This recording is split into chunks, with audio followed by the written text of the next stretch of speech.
Giornata all'insegna dell'educazione ambientale, quella che stamani gli alunni dell'Istituto Comprensivo Garibaldi Capuana di Raffadali hanno svolto presso la spiaggia delle Dune a San Leone di Agrigento. In occasione della Giornata Mondiale della Terra hanno voluto essere presenti con l'iniziativa odierna che ha visto coinvolti anche i genitori e i docenti. I bambini da loro accompagnati hanno provveduto a ripulire l'arenile pieno di rifiuti di ogni genere, in particolare dalla plastica, prendendo spunto dall'iniziativa di una bambina che ha salvato una balena che aveva ingoiato diversi rifiuti. Un bel esempio, quello di oggi, mirato al coinvolgimento delle persone in virtù di un futuro più green. In occasione appunto della Giornata Mondiale della Terra, la nostra scuola è stata sempre presente in tutte le varie iniziative, tant'è che sono stati sempre coinvolti nella raccolta differenziata in classe, nel piantare un albero nel giardino, di evitare gli sprechi, di non usare la plastica, tant'è che portano le borraccette e non le solite bottiglie di plastica. In virtù di un racconto che in questi giorni abbiamo fatto ai bambini riguardo una bambina che è riuscita a salvare una balena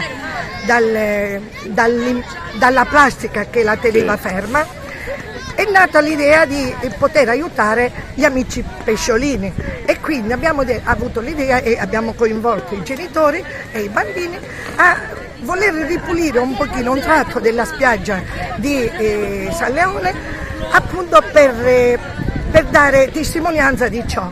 I bambini chiaramente l'hanno preso sotto forma di gioco, con balette, rastrelli e secchielli, aiutate dalle loro mamme, hanno cercato di pulire il più possibile e quindi hanno dato modo di aiutare gli amici pesciolini e quindi di salvare l'ambiente mare, di poter dare il loro contributo.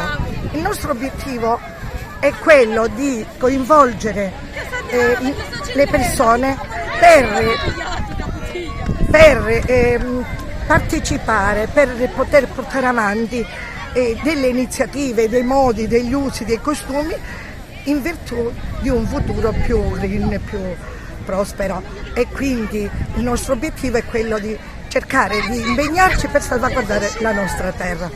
Ringrazio la nostra preside, dottoressa Silvana Spirio, che ci ha dato la possibilità, ringrazio voi che ci potete dar voce a questa iniziativa per far sì che diventi costume di tutti, perché io ripeto, siamo nel mare, dico tante gocce fanno il mare e a questo punto buon lavoro a tutti. Oggi è stato importante perché i bambini debbono capire che non è solo la spiaggia che dobbiamo pulire, ma che dobbiamo tenere pulito tutto quello che ci sta attorno. Quindi la classe intanto, perché è sempre difficile i bambini per capire che se hanno la carta della merendina la devono andare a buttare nel cestino e quindi non buttare niente a terra e fare la differenziata, perché questo a loro ancora non l'hanno capito bene. Quindi la carta con la carta, la plastica con la plastica. E spero che però i genitori che sono qua presenti hanno questo compito di educare i figli verso... Certo, hanno pure questo compito, possiamo anche intervistare qualcuno di loro perché penso che questo discorso deve essere continuato a casa, giusto?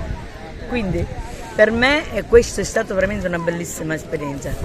I bambini infatti adesso ti chiedono se dobbiamo pulire anche la strada, se dobbiamo pulire qualsiasi posto vanno, sanno che debbono tenere pulito e questo mi sembra che sia un obiettivo che sia stato raggiunto. Allora ascoltiamo un genitore che ha 2 figli, che ha accompagnato questi 2 figli a fare questa bella esperienza. Quanto è importante? Ma molto importante perché vuole sensibilizzare un po' tutti su un problema che è reale, cioè quello dell'inquinamento, e partiamo dalle generazioni piccole per insegnare questi valori.